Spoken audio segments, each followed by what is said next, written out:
오늘은 애굽의 10가지 재앙 중에 마지막 재앙인 장자의 죽음 또는 짐승에게는 맞배의 죽음이라고 할 수 있겠습니다.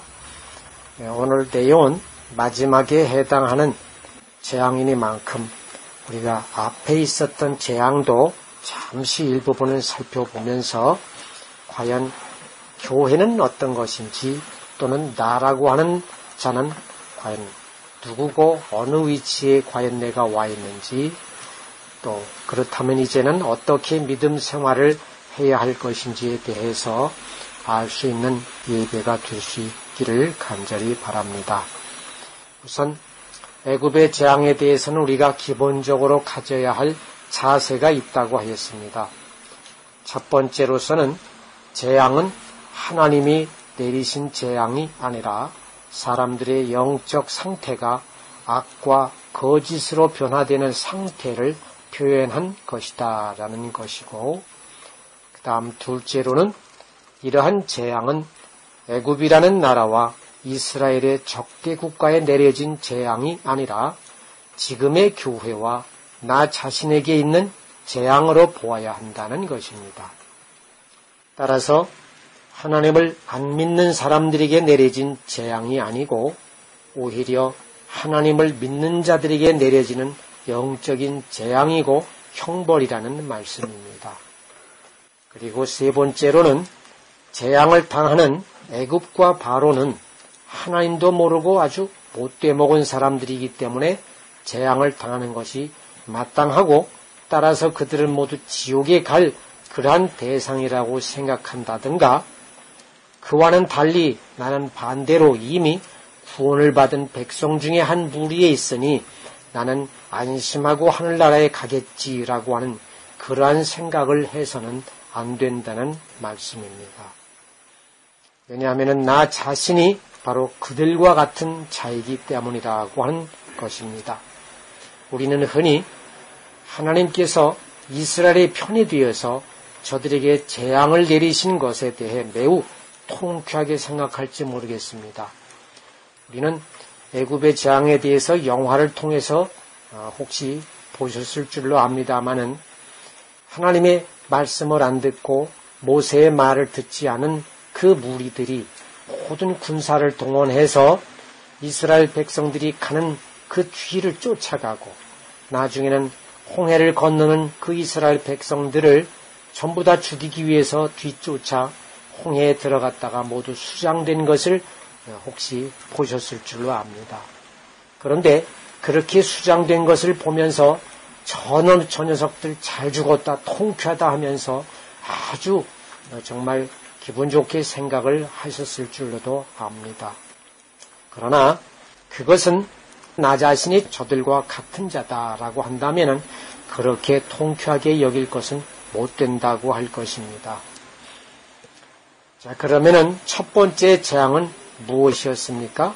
물이 피로 변하는 재앙이었습니다. 이것은 진리의 말씀이 거짓으로 변화되는 재앙을 뜻한다고 하였습니다. 그래서 이 첫 번째 재앙은 재앙의 시발점이기 때문에 매우 중요한 의미를 가지고 있다고 할 것입니다. 본래 애굽은 이스라엘이 기근을 피하기 위해서 잠시 머물렀다가 다시 가나안 땅으로 가야 하는 임시 거처에 불과한 곳이었습니다. 물론 이스라엘 백성들에게 있어서는 기근을 피하기 위하여 필수적으로 가야 할 곳이 애굽이었습니다. 그러므로 당연히 애굽은 그들에게 필요한 곳이었습니다. 그러나 그들은 애굽이 상징하는 바 세상적인 재물과 물질의 풍요와 과학과 지식의 발달과 함께하는 찬란한 문명에 휩싸여서 가나안 땅으로 돌아가야 할 것을 잊어버린 채 이것의 노예가 되고 말았습니다.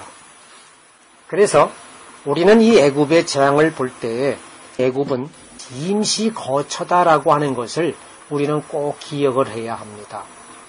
임시 거처였던 그 애굽에 저들은 그대로 정착을 하고 말았습니다. 우리도 임시 거처인 것이 무언가라고 하는 것을 발견해야 될 줄로 압니다.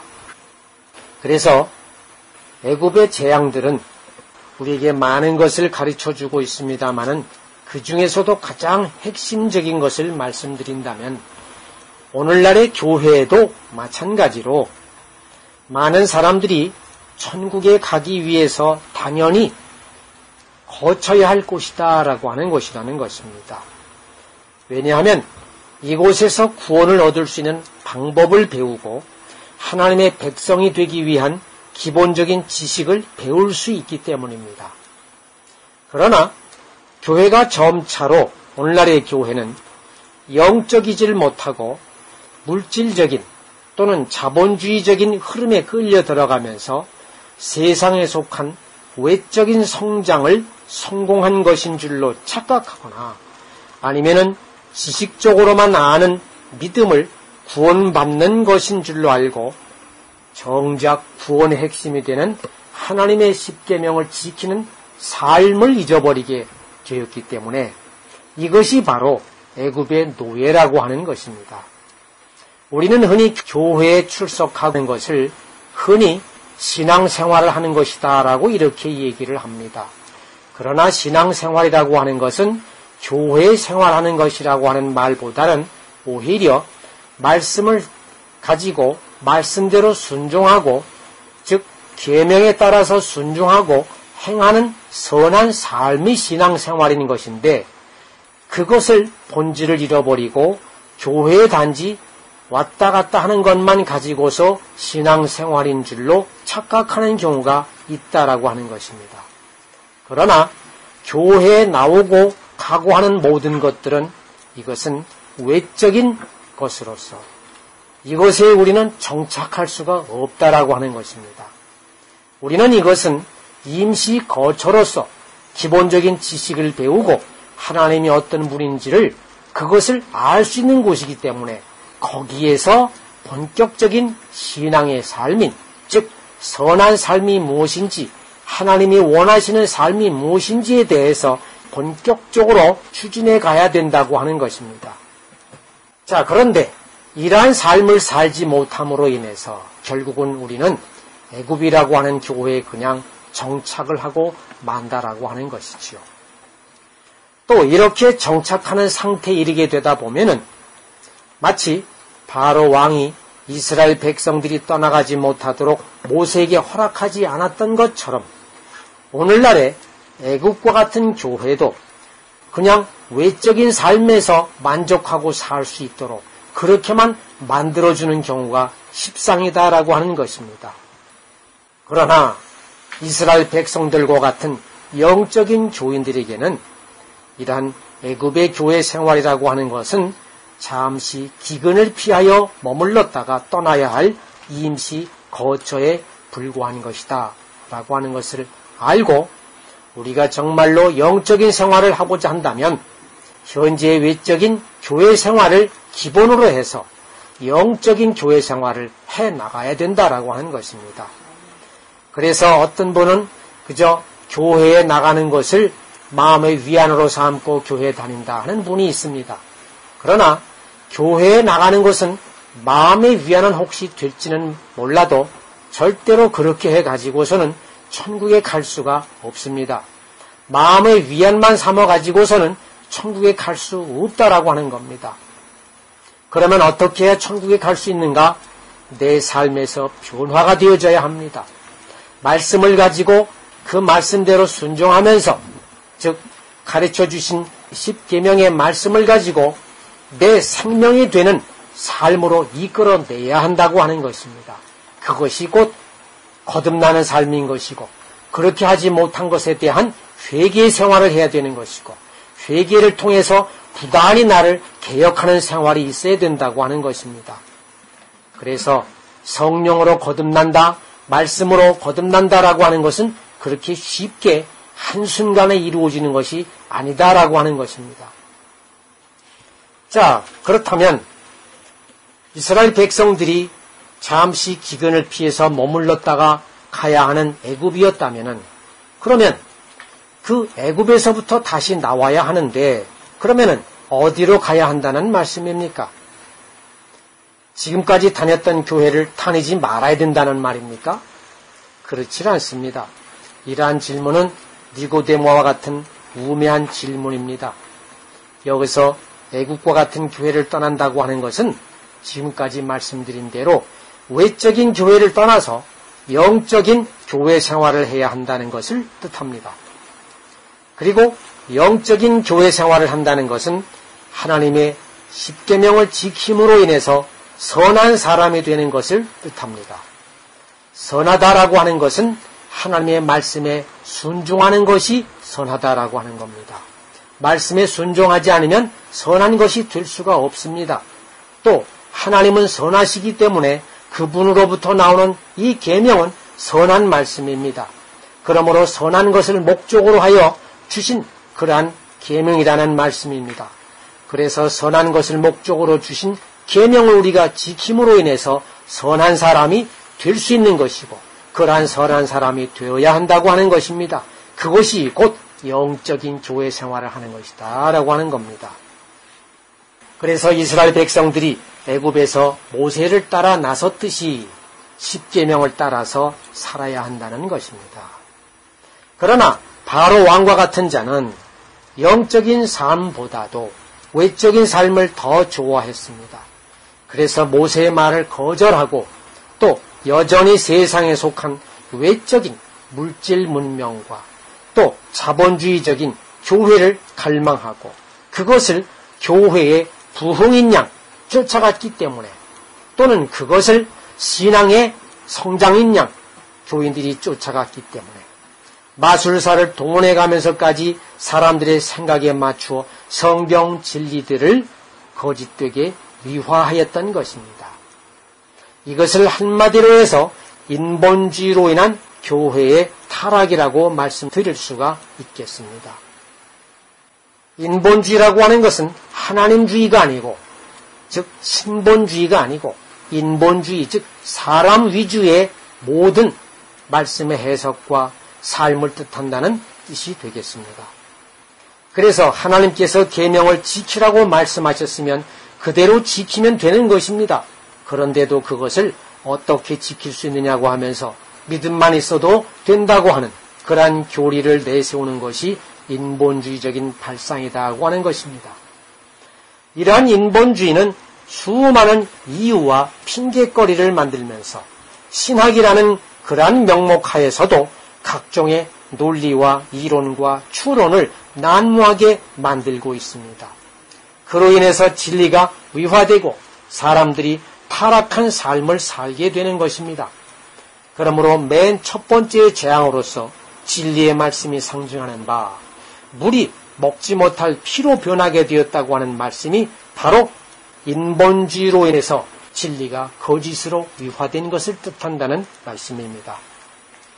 그러면서 계속해서 그 다음에 재앙들이 연속해서 나타나게 되어 있는데 이러한 모양은 교회와 나 자신이 십계명을 멀리하고 버리고자 하면 할수록 계속해서 재앙에 휩싸이게 된다고 하는 것을 우리에게 보여주시는 것입니다. 앞에서도 말씀드렸습니다마는 이 세상의 교회라고 하는 조직이나 건물은 우리가 가나안 땅에 가기 위해서 임시로 거쳐야 할 곳입니다. 이 말씀은 이 세상의 교회가 답이 아니고 목적지도 아니라는 말씀입니다. 그렇다면 무엇이 답이고 목적지가 되어야 한다는 말씀입니까? 그것은 모세가 상징하는 바 계명을 따라서 사는 천국이 목적지가 되어야 한다는 것입니다. 천국에 올라가서 사는 모든 영인들이나 천사들은 하나님의 계명으로 철저히 사는 선한 사람들입니다. 천국의 천사들이든 천국에 올라가는 수많은 사람들은 모두가 다 선한 사람들입니다. 왜 선한 사람들입니까? 말씀에 순종하니까요. 그 말씀의 핵심이 무엇입니까? 그것이 십계명이니까요. 그 십계명대로 순종하는 그러한 선한 사람들이 그곳에 올라가서 선한 천사 또는 선한 일을 할 수 있는 수많은 사람들이 그곳에 구성원으로서 살고 있다는 말씀입니다. 그러므로 우리도 마찬가지 천국에 가고자 한다면 이 땅에서부터 계명대로 철저하게 사는 훈련을 해야 하는 것입니다. 그러나 그와 반대로 선하게 살지 않고 믿음만 가지고 살았다고 하여서 그곳에 올라가면은 저절로 선하게 살 수 있을 것 같습니까? 천만의 말씀입니다. 천국은 이 땅에서부터 계명대로 선하게 산 사람들만이 들어갈 수 있는 곳입니다. 그런데도 만일에 교회가 선행이 없는 믿음만을 주장한다면 그것은 천국을 모르고 하는 말입니다. 물론 천국도 모르고 가야 할 길도 잃어버리고 장님이 되어서 어둠을 헤매고 있으면서도 장님인 줄도 모르고 있는 것입니다. 이렇게 되면 교회는 망하고 맙니다. 이것이 바로 애굽의 재앙인 것입니다. 초기의 재앙은 물이 피로 변하는 재앙으로부터 출발합니다. 이것은 진리의 말씀이 먹을 수 없는 거짓으로 위화됨으로 말미암아 영의 양식으로 먹을 수 없게 된 것을 의미합니다. 그렇다면 먹을 수 없는 양식이 되게 한 원흉이 무엇입니까? 그것은 저 멀리 거슬러 올라가서 인류가 바벨탑을 쌓으면서부터 출발했다고 해도 과언이 아닙니다. 이것은 인본주의 사상이 하늘을 공격하면서 하나님을 배척한 데서부터 출발합니다. 그래서 모든 권력은 하나님으로부터 나온다가 아니라 모든 권력은 국민으로부터 나온다라는 인간의 이론을 굳히면서부터 인본주의가 팽창을 하고 또 교회는 그러한 각종의 인본주의로부터 공격을 당하게 되었던 것입니다. 그래서 절대적으로 따라야 하는 하나님의 말씀과 계명조차도 인본주의에 의해서 그 말씀이 위화되기 시작했다고 하는 것입니다. 따라서 민주주의라는 다수의 힘을 내세워서 교회까지도 좌지우지하는 시대가 되어졌습니다. 여기에다가 덧불을 붙인 것이 바로 교회 안에 침투한 선행이 없이도 믿음만으로 구원을 얻을 수 있다고 하는 교리인 것입니다. 이러한 세력은 급속도로 번져나가서 못된 짓을 해도 다 천국에 가고자 하는, 갈 수 있다고 하는 그러한 인간의 욕심과 결합되면서 다수의 막강한 세력을 떨치게 됩니다. 이것의 다리 역할과 온상의 역할을 하는 것이 바로 영적으로는 애국과 같은 교회라고 하는 것입니다. 따라서 당시의 백성들이 나일강에서 퍼먹을 수 있었던 물이 얼마나 깨끗했던 물이었는지요. 그 나일강에서 퍼먹을 수 있었던 그 나일강 물이 피로 변해서 먹을 수 없게 되었던 것입니다. 하나님의 계명은 우리를 심령을 골수를 쪼개고 우리를 정화시키고 우리를 거룩하게 만드는 말씀입니다. 그러나 그러한 계명을 지킬 필요도 없이 그저 믿기만 하면 된다는 식의 이러한 교리는 우리를 더럽게 만들고 피로 묻을게 만들고 영적으로서는 도저히 먹을 수 없는 그러한 물을 마시게 하는 것입니다. 그런데도 계속해서 믿음만을 고집하는 거짓된 교리로서 파생된 오늘날의 수많은 이론과 추론들을 더욱 합리화시켜 나갑니다. 그러므로 인해서 진리가 아닌 진리로 굳혀져 버렸습니다. 이것이 바로 자신을 더욱 강팍하게 만들어가는 애굽의 바로 왕인 것이고 또 그로 인해서 계속해서 영적으로 타락하게 된 각종의 재앙들이라고 하는 것입니다. 앞으로 두고 보시기 바랍니다. 교회 안에는 해괴망측한 일들이 일어날 것이고 지금도 그런 일들은 빈번히 일어나고 있습니다. 그래도 그것을 제거할 어떤 방법이 없게 될 것입니다. 왜냐하면 그것이 세상에서는 이미 다수결에 의해서 합법화가 되어 있기 때문에 세상의 법으로 하나님의 법을 이기게 되어 있기 때문입니다. 따라서 마지막에는 장자가 죽게 되는 그러한 재앙이 닥치게 될 것입니다. 자, 다시 본문으로 돌아가면 본문 4절에 나오는 밤중이라는 말이 있습니다. 이 밤중이라는 말은 빛이 없어서 어두운 때를 말하죠. 빛이 없어서 어둡다는 것은 진리가 거짓에 정복당하여 빛을 발할 수 없게 된 것을 말하고 따라서 악이 난무하는 즉 선한 것을 찾아볼 수 없는 세상이 되었다라고 하는 것을 뜻합니다. 그러므로 여기서의 밤중이라는 말은 말세의 때를 나타내고 있는 것입니다. 오늘날에도 우리의 주변을 보면 수많은 십자가가 세워져 있고 목걸이든 자가용 안에도 장식을 하면서 그러면서 믿는다는 사람들이 대단히 많이 있습니다. 그런데 이렇게 수많은 십자가와 믿는다는 사람들이 많은데 어째서 세상은 변하지 않고 있는지 모르겠습니다. 가면 갈수록 이기주의로 인해서 자신만을 주장하며 말들이 많고 욕심은 더 많아지고 음란한 것들이 판을 침으로 인해서 순수성이 없어져 가고 있고 가정은 점점 더 파괴되어져 가고 사회와 국가가 부정부패로 가고 있는데 과연 그 믿는다는 사람들이 과연 어디에 숨어서 무엇을 하기에 세상이 점점 더 악하게 되어져 가느냐 하는 것입니다.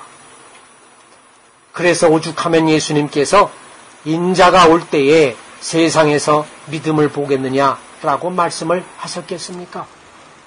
이 말씀은 분명히 인자가 올 때에는 믿음을 볼 수 없다는 말씀입니다. 그러므로 이것은 주님을 믿는다고 하는 자들이 잘못 믿고 있다고 하는 것을 예견하신 말씀이기도 하고 믿는다고 하는 사람은 수없이 많으나 믿는 자들이 타락의 길을 가고 있다고 하는 말씀과도 같은 말씀입니다. 누가복음 18장 1절에서 8절까지를 보면 과부와 재판장에 대한 비유의 말씀이 있습니다. 그러면서 남편을 잃은 과부에 대한 말씀을 하신 것이 있지요. 여기에 인자가 올 때 세상에서 믿음을 보겠느냐 하시니라 하셨습니다. 그런데 여기에서 속히 그 원한을 풀어주겠다라고 하신 이 말씀을 가지고 이것을 잘못 해석하는 경우도 있지요. 우리 원한을 하나님 앞에 아뢰면 하나님이 그 원한을 다 풀어주신다라고 이렇게 흔히들 말하고 있습니다. 그러나 그것이 아닙니다. 자, 우선 과부라고 하는 것은 남편을 잃은 것을 뜻하지요. 남편이 없는 것을 뜻하고 그런 의미에서 그 남편은 이 세상의 남편을 의미하는 것이 아닙니다. 그 남편은 곧 신랑 되신 주님을 의미하는 것입니다.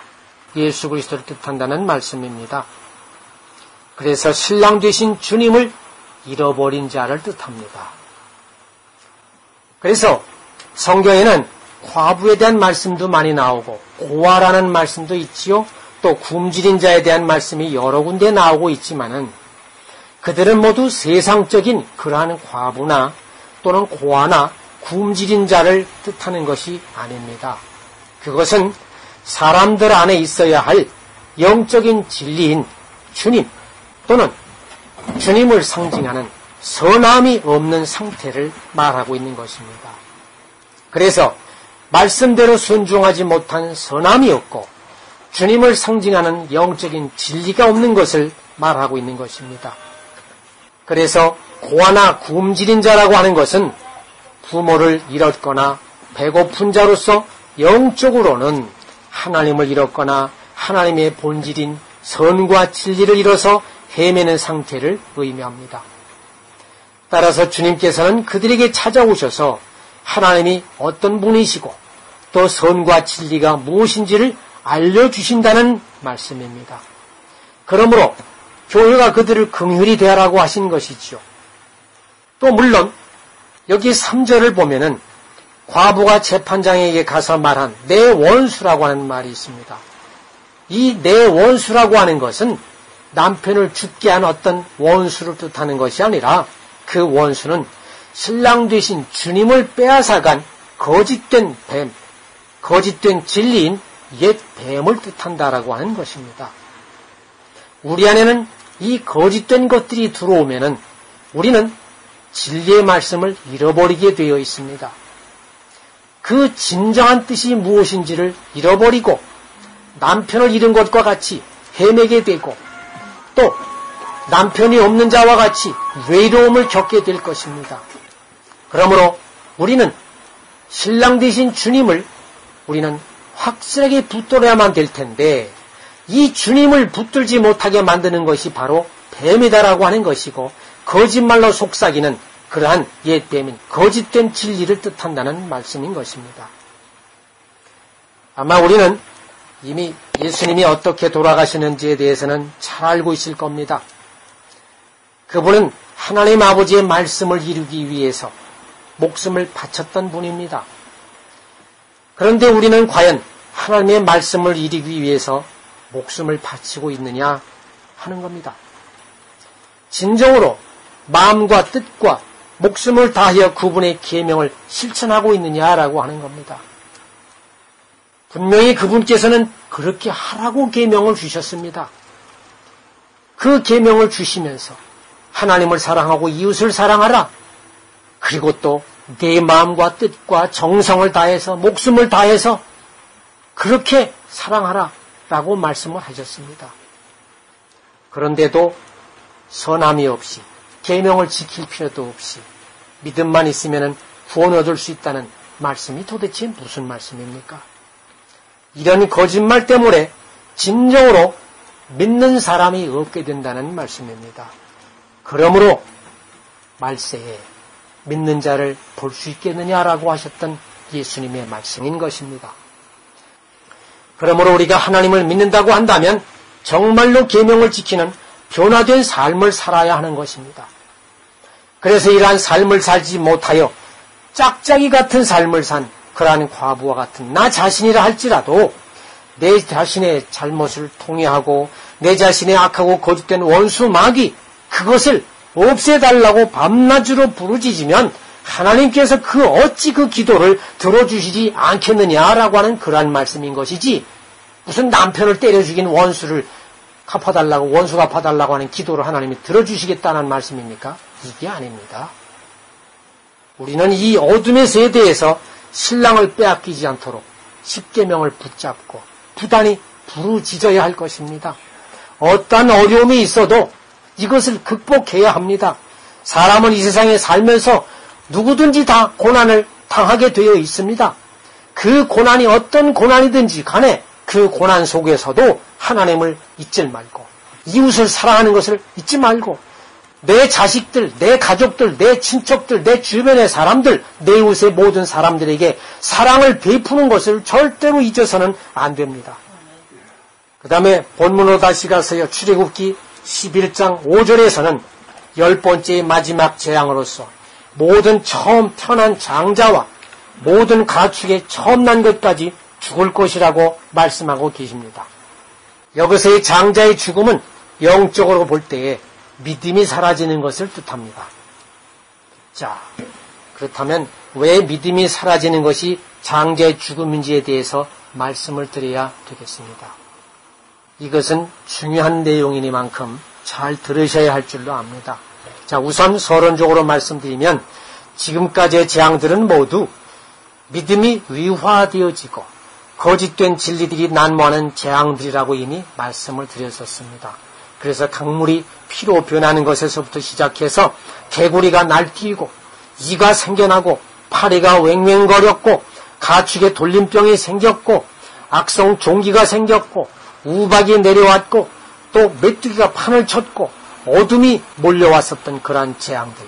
이러한 재앙들은 모두가 다 모세가 상징하는 바 계명을 지키지 않으려고 하는 인간들의 완악한 마음에서 나오는 그러한 거짓된 진리들에 의해서 선함이 사라지게 되고 고갈되는 영적인 상태를 나타내는 것들이라는 말씀입니다.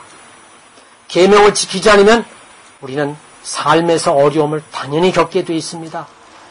사랑하지 않으면 내 식구들부터 우선 내가 사랑하지 않으면 원망만 앞에 나서게 되고요. 바라는 것만 잔뜩 많고요. 내 욕심만 계속 추구하게 되고요. 왜 이런 것이 없느냐, 왜 나한테 이런 것을 안 해주느냐 하면서 부단히 그거 가지고 요구만 합니다.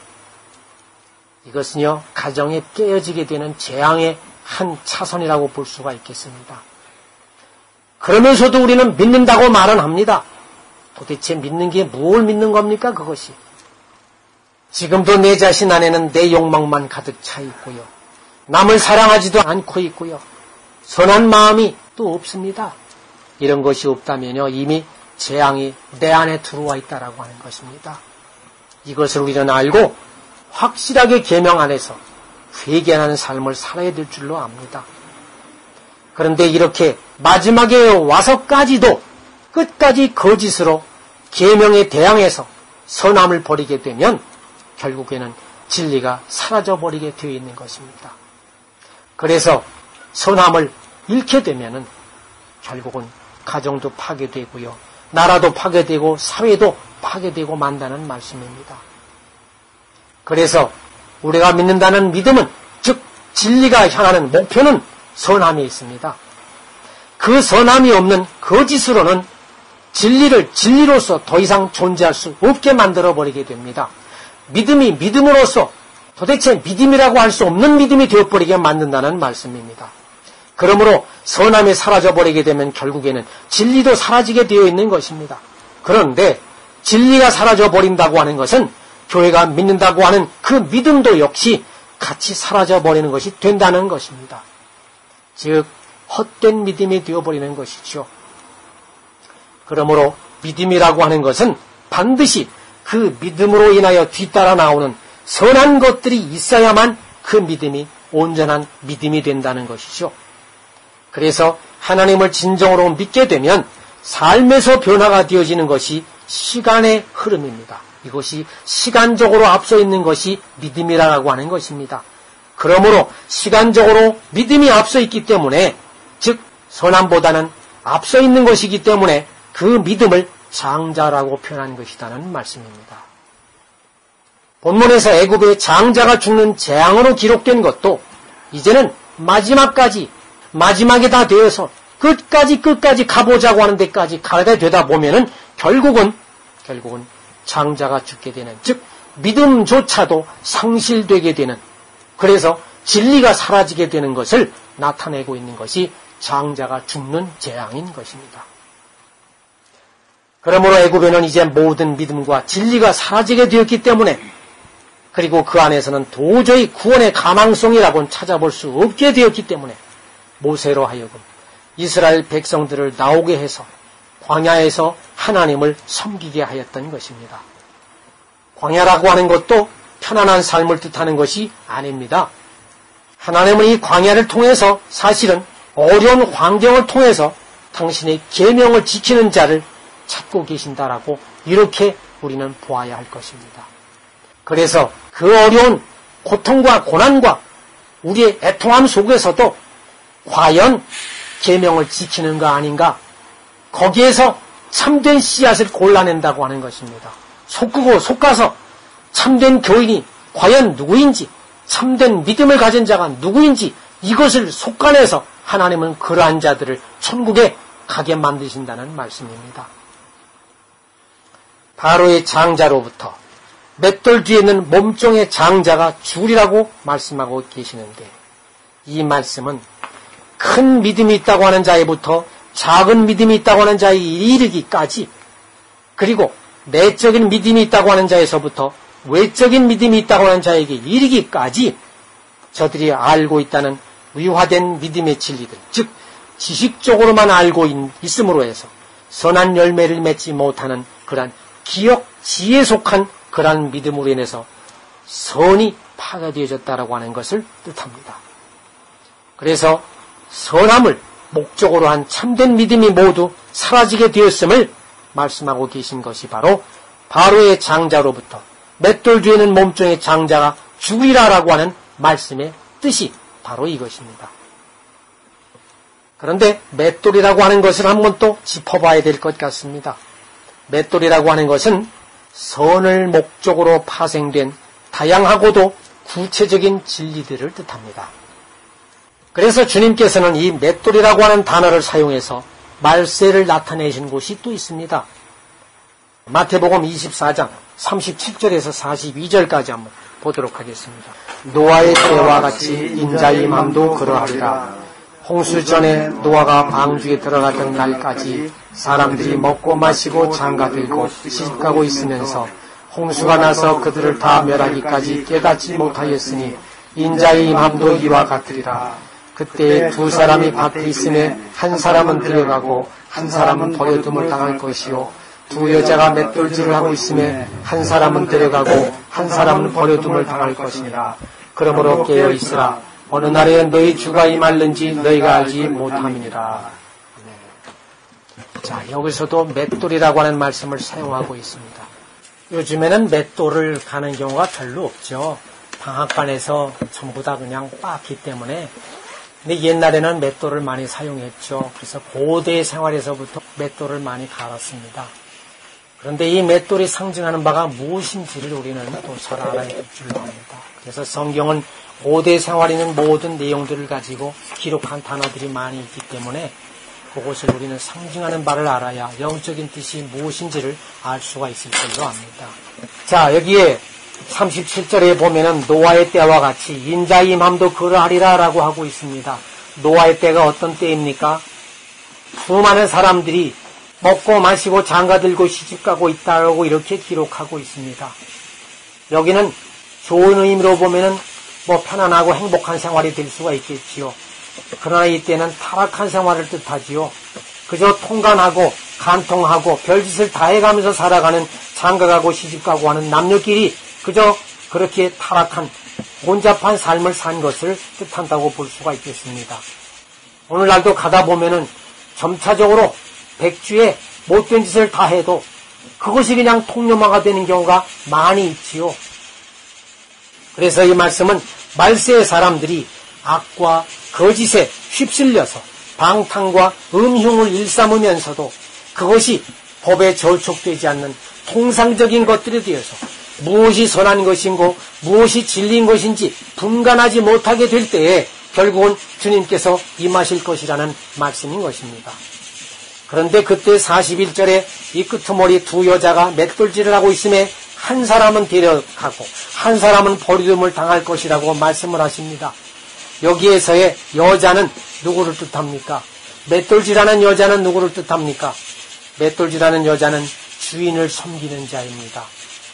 그래서 모두 다 하나님을 믿는다고 하는 그러한 자들을 뜻합니다.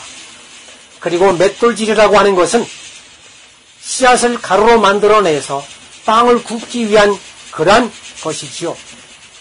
여기서 가루라고 하는 것은 진리의 믿음을 뜻합니다. 그리고 빵은 선한 행위를 뜻합니다. 다시 말씀드려서 진리의 말씀을 갈고 배워서 선한 일을 하는 빵을 만들어내는 것을 뜻한다라고 하는 것입니다. 그것이 맷돌질을 하는 여인이다라고 하는 것입니다. 여인은 우리 모두를 뜻합니다. 신랑 대신 주님을 섬기는 우리 모든 인류, 모든 사람을 뜻한다고 볼 수가 있습니다. 그런데 두 여인 중에서 한 사람은 데려가고 한 사람은 버려둠을 당할 것이다 라고 하는 것은 결국은 선한 것을 목적으로 믿음 생활하는 사람은 천국에 올라갈 것이요. 단순히 지식적으로만 아는 기억지의 믿음만을 소유한 자는 천국에 올라가지 못할 것이라는 그러한 말씀을 하신 것입니다. 그러므로 깨어있으라고 하신 것이지요. 42절에. 그래서 이 말씀을 듣는 여러분들은 정말로 깨어있어야 할 것입니다. 매일같이 우리는 하나님이 주신 계명을 암송하고 그 계명에 어긋나는 일을 한 것이 있는지 점검을 하고 고쳐나가야 할 것입니다. 이것이 진정 깨어있는 것이고 그로 인해서 천국에 오르게 되어 있는 것입니다. 그 다음에 다시 본문으로 가서 5절에 보면은 모든 가축에 처음 난 것까지 죽으리니 라고 하신 것은 곧 섞음질된 선조차도 모두 사라지게 될 것이라는 말씀입니다. 본래 가축에 처음 난 것은 진리에 속한 선을 뜻합니다. 그러나 애굽이 상징하는 바 모든 진리를 왜곡시키고 선을 목적으로 삼지 않는 거짓 믿음이 판을 치고 있는 그러한 상태에서는 가축에 처음 난 것이라는 것은 위화된 진리로 태어난 부정한 선 또는 섞음질된 선을 뜻합니다. 원래 섞음질된 선이라고 하는 것은 무엇일까요? 우리가 평소 일상생활에 보면은 선을 목적으로 해야 될 텐데도 불구하고 선을 목적이 아닌 위화된 선을 뜻한다고 볼 수가 있습니다. 그래서 겉으로는 선한 척한 것인데 목적이 선이 아니기 때문에 그 결과를 보면 선한 것이 아닌 악이 나타나는 것을 뜻한다고 볼 수가 있습니다. 그런데 이것이 죽으리니 라고 하는 것은 겉으로 선한 척하는 위선적인 것조차도 우리가 평소에 살아가는 모든 선에 속한 윤리든 도덕이든 이런 모든 것까지도 다 파괴되고 만다는 뜻입니다. 그래서 이런 것이 죽으리라고 하는 것은 악이, 즉 겉으로 선한 척했던 모든 것조차도 다 악으로 만연될 것이라는 말씀이라는 것입니다. 그러므로 이렇게 짐승이 낳는 새끼조차도 죽고 바로 왕의 장자까지도 죽고 하는 이러한 모든 재앙들이 우리 사회에 또는 교회 다닌다고 하는 믿음을 가지고 있다는 나 자신에게 이러한 파괴되는 재앙이 혹시 없는지 나 스스로 우리는 부단히 점검하고 살아야 될 줄로 압니다. 그러므로 6절에서 애굽 온 땅에 전무후무한 큰 부르짖음이 있으리라 고하셨습니다. 여기에 애굽 온 땅이라고 하는 것은 당시 애굽 땅이 아니라 현 세대의 교회와 나 자신을 뜻하는 말씀입니다. 또 큰 부르짖음이라고 하는 것은 진리와 선이 교회와 나를 떠나게 됨으로 인해서 오는 영혼의 땅이 꺼지는 통곡의 소리입니다. 가정에서도 통곡이 일어나는 이유가 무엇입니까? 믿음이 있다고 하면서도 믿음대로 선한 것이 실천되지 않음으로써 통곡이 일어납니다. 울부짖는 소리가 납니다. 교회도 마찬가지 통곡의 소리가 울려 퍼집니다. 사회도 마찬가지입니다. 그리고 이 소리는 하나님께서 우리를 향해서 깨닫고 돌아오라고 하면서 안타깝게 우리를 찾는 부르는 소리인 것이고, 주님께서는 십자가에서 어찌하여 나를 버리시나이까 하면서 애타게 부르짖는 절규하는 소리인 것입니다.